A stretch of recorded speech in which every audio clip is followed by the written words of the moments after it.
My best friend stole my boyfriend and my business idea. Big mistake. You know that feeling when you wake up and everything just feels right? The sun is streaming through the window, the coffee is perfect, and you just have this unshakable sense that your life is on the exact track it's supposed to be on. That was me, every single morning, for about a year. I had Liam, my boyfriend of 3 years, a man who still looked at me like I'd personally hung the stars in the sky. And I had Maya, my best friend since we were braces-faced nerds comparing notes in the back of middle school math class. We were a trinity, a perfect little unit of support and love. And to top it all off, we had the Spark. The Spark wasn't just a business idea, it was the idea. It was this revolutionary concept for a mental wellness app that used AI to create personalized, dynamic journaling prompts. It was born from a late-night conversation between Maya and me, fueled by cheap wine and the shared frustration of our own mental health journeys. Maya was the tech whiz, the one who could talk about algorithms and user interfaces until my eyes glazed over. I was the heart, the one who understood the psychology, the user experience, the emotional core of what we were building. Liam, with his marketing background, was our unofficial consultant, always ready to brainstorm a catchy slogan or a brilliant launch strategy. Our weekends were consumed by it. We'd take over my living room, whiteboards covered in frantic scribbles, laptops open, a constant hum of creative energy in the air. Maya would code, her fingers flying across the keyboard, while I'd map out user journeys and content strategies. Liam would bring us pizza, sit on the couch, and offer these incredible insights that would invariably lead to a breakthrough.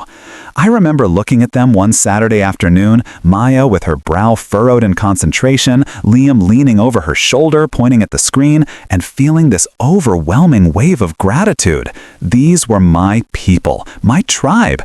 We were building something that could genuinely help people, and we were doing it together. It felt like destiny. Maya and I would have these giddy, secret-packed conversations about our future.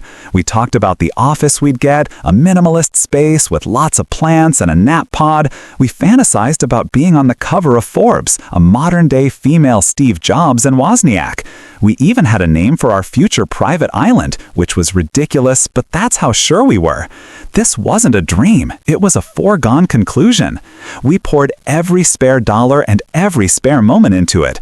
I emptied a significant chunk of my savings to pay for the initial legal fees and trademark searches, a move Maya had praised as seriously smart and proactive. We were a team, a perfect, unstoppable team. The signs, I guess, were always there, but I was too happy, too blinded by the golden glow of my perfect life to see them.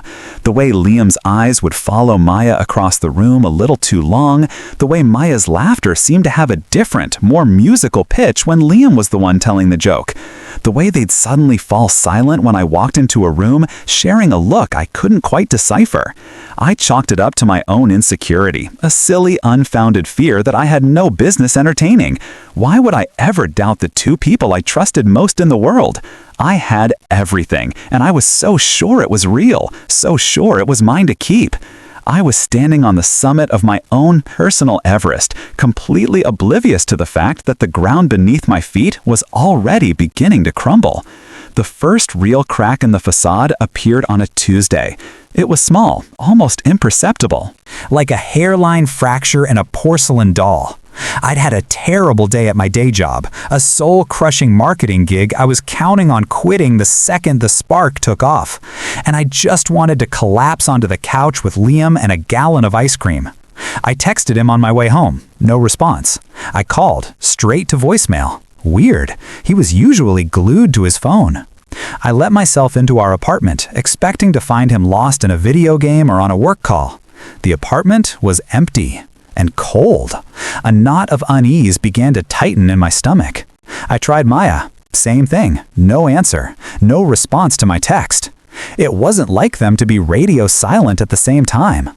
I told myself I was being paranoid. They were probably just busy, grabbing dinner, working through a problem with the app. But the feeling persisted, a low, thrumming hum of wrongness. I wandered into the kitchen to get a glass of water and saw it. A receipt on the counter from a fancy Italian place across town, one Liam and I had been talking about trying for months. But the date on the receipt was from last night, a night he'd told me he was working late with Maya. I picked up the small piece of paper, my heart starting to pound a little faster. 2 entrees, a bottle of our favorite, ridiculously expensive Chianti, the kind we only bought for special occasions. My mind started racing, trying to connect the dots, but they wouldn't line up. Why would he lie, and why would he take Maya to the restaurant we were supposed to go to together? I must have stood there for 10 minutes, just staring at the receipt, the numbers blurring into meaningless shapes. When Liam finally came home, his tie loosened and a faint, familiar scent of garlic and wine clinging to his jacket, I asked him how his work session went. He didn't even flinch. "It was good," he said, kissing my forehead. "Long. We made some real progress." The lie was so smooth, so effortless. It was more chilling than if he'd been caught off guard. From that moment on, my eyes were open. I started noticing everything. The secret smiles that passed between them when they thought I wasn't looking. The way Maya would suddenly become an expert on a topic she knew nothing about, just because Liam had mentioned it once. The way Liam started using phrases that were distinctly Maya's, little quirks of speech I'd never heard him use before. Our dynamic had shifted. I was no longer the core of the Trinity. I was the third wheel, the awkward prop in their 2-person show. The business meetings started to feel like I was intruding on a private joke. They'd finish each other's sentences, their shared glances becoming more and more frequent, more loaded with a meaning I was desperately trying to ignore. The worst part was the gaslighting. When I'd gently bring up my concerns, Liam would call me crazy or insecure. Maya would wrap me in a hug and tell me I was just stressed from work, that I was seeing things that weren't there. "We're just a tight-knit team," she'd say, her voice dripping with a sincerity that felt like poison. That's a good thing. And I wanted to believe her. I needed to believe her. The alternative was too horrifying to contemplate. So I pushed the doubts down, buried them under a mountain of rationalizations.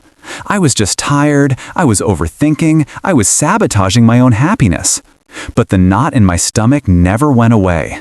It just got tighter and tighter, a constant gnawing reminder that the foundation of my perfect life was made of sand. The breaking point didn't come with a dramatic confrontation or a tearful confession. It came quietly, on a Sunday morning, with the soft glow of a laptop screen. Liam had left his computer open on the kitchen table, a rare lapse in his usually guarded digital habits. He was in the shower humming off-key, and Maya had just texted to say she was running late for our all-hands meeting. A mundane, ordinary moment. But something, a sliver of instinct I'd learned to trust, told me to look. I told myself I was just being nosy, that I was crossing a line, but my feet carried me to the table anyway. My hand hovered over the trackpad, my heart hammering against my ribs. I took a deep breath and clicked. The screen was filled with a series of open tabs, bank statements, a GChat window, and a shared folder labeled simply Spark. My blood ran cold.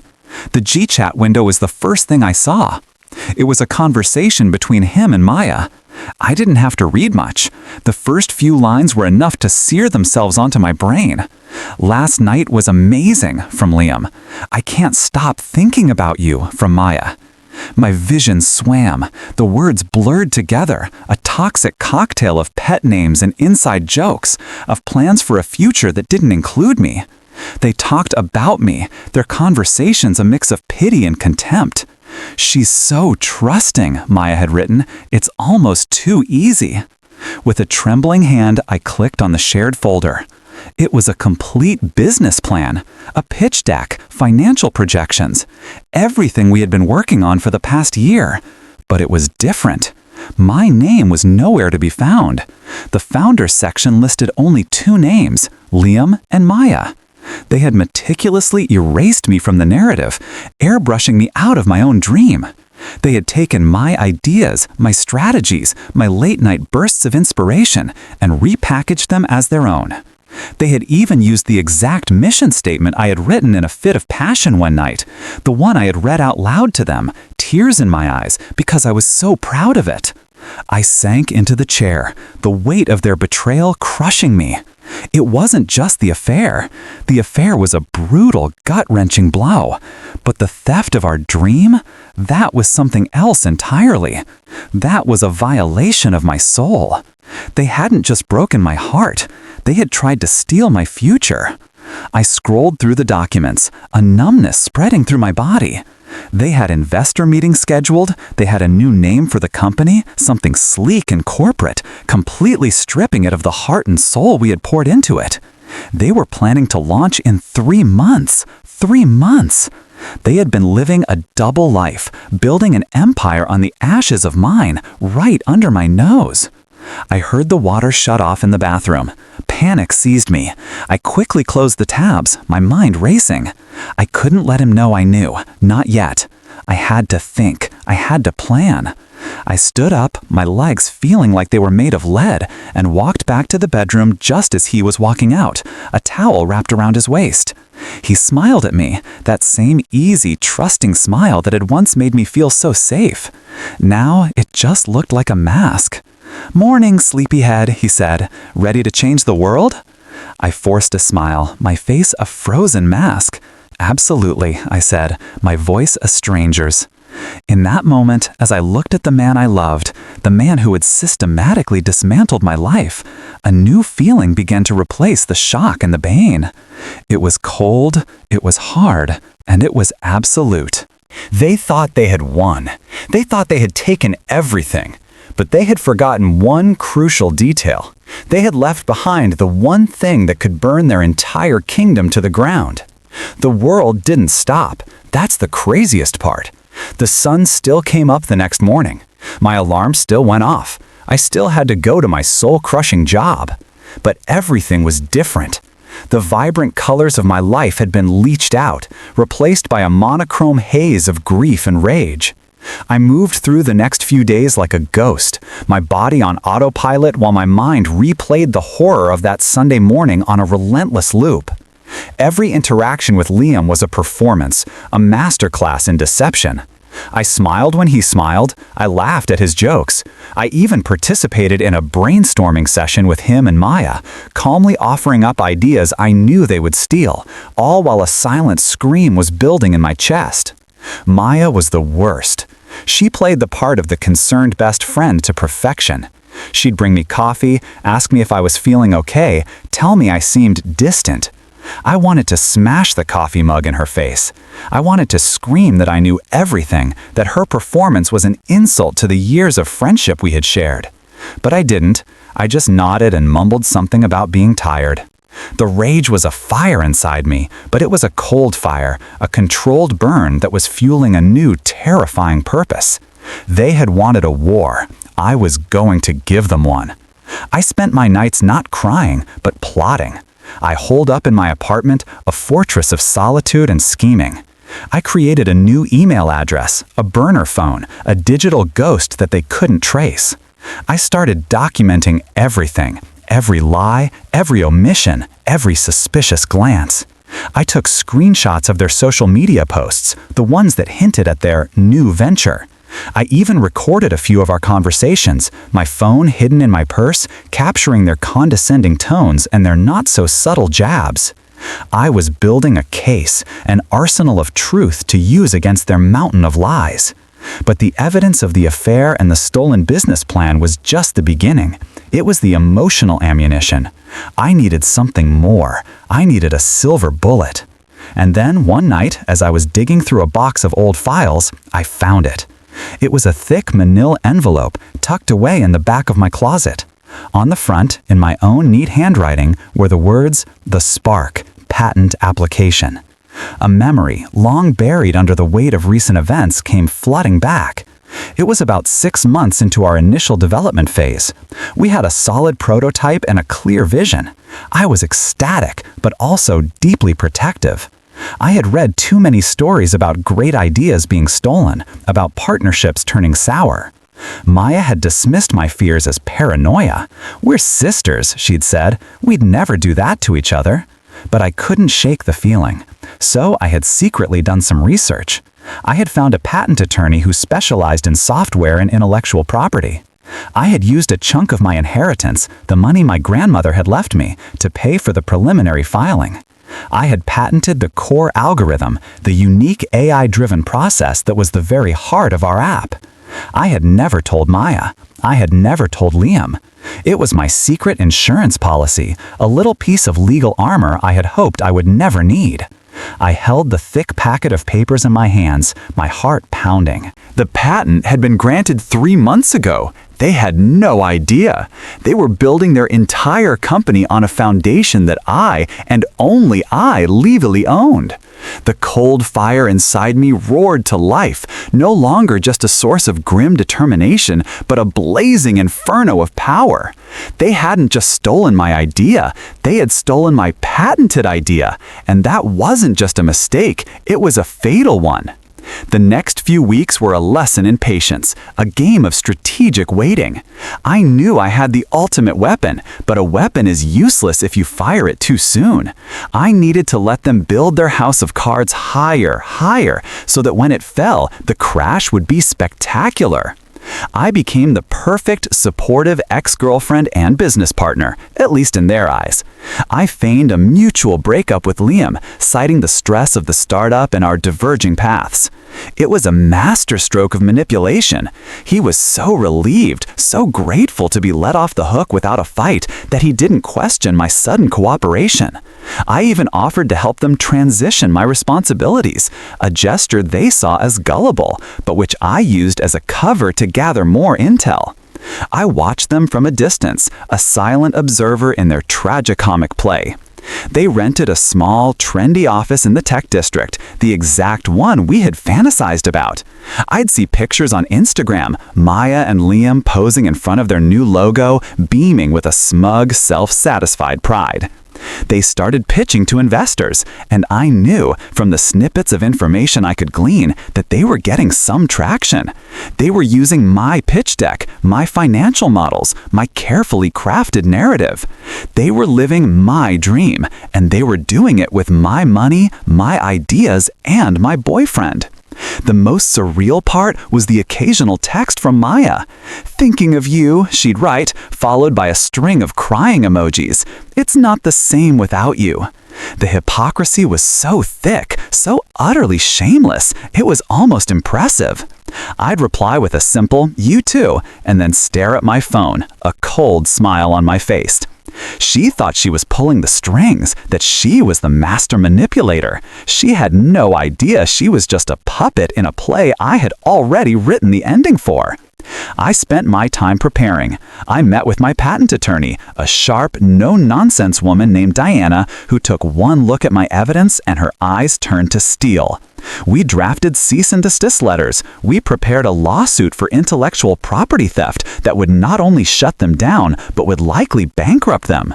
We mapped out a media strategy, a way to control the narrative when the story inevitably broke.